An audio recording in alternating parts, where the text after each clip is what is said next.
Hi guys, welcome back. I'm Hana and I'm with my friends here and now in England. So today we're on another mission to England to find out about the 2D trusses analysis using Open Modelica.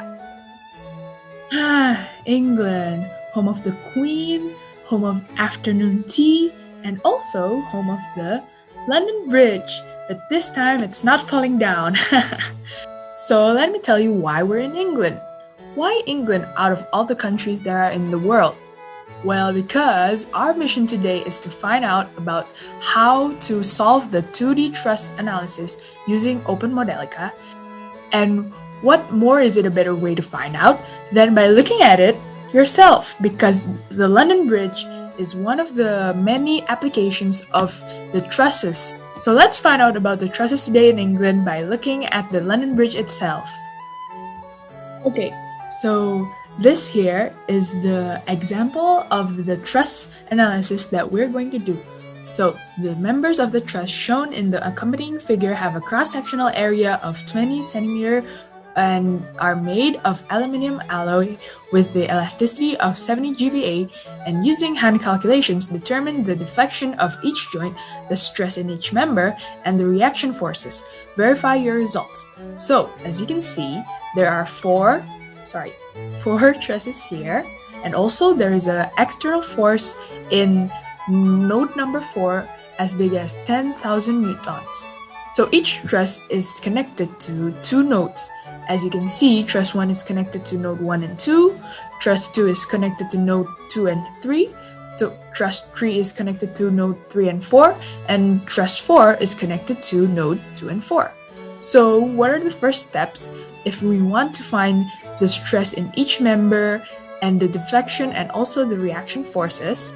Well, that's simple. First, we have to identify all the variables that are in the example, and as you can see there, as I have also explained before, each truss is connected by two nodes, and the area that is known is 20 centimeters square.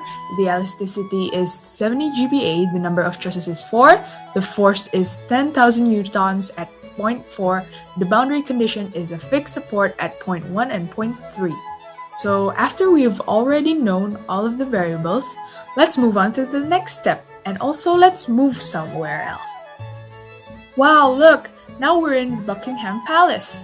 So here are the next steps in our truss analysis, which are define the boundary condition known from the example and then define the solution that we should find. So as you can see in the coding there's the define initial variable where you define all of the variables like the number of points, the number of trusses, the area, and also the elasticity.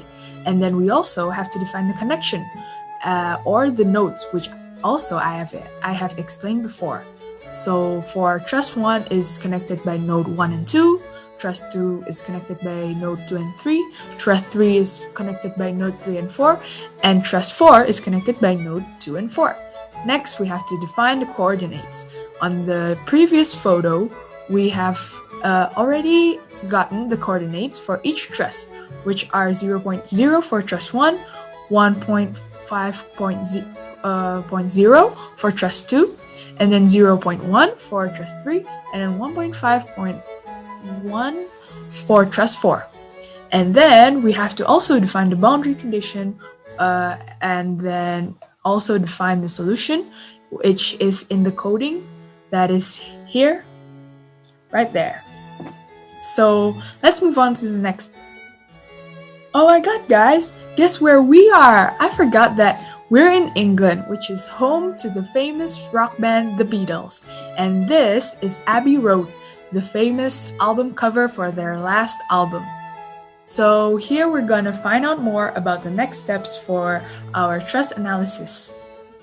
Okay, so after we have already defined the boundary conditions and also the solution that we want, we have to create a global matrix. As you can see above there, that is the template for the global matrix using the cos and sinus functions.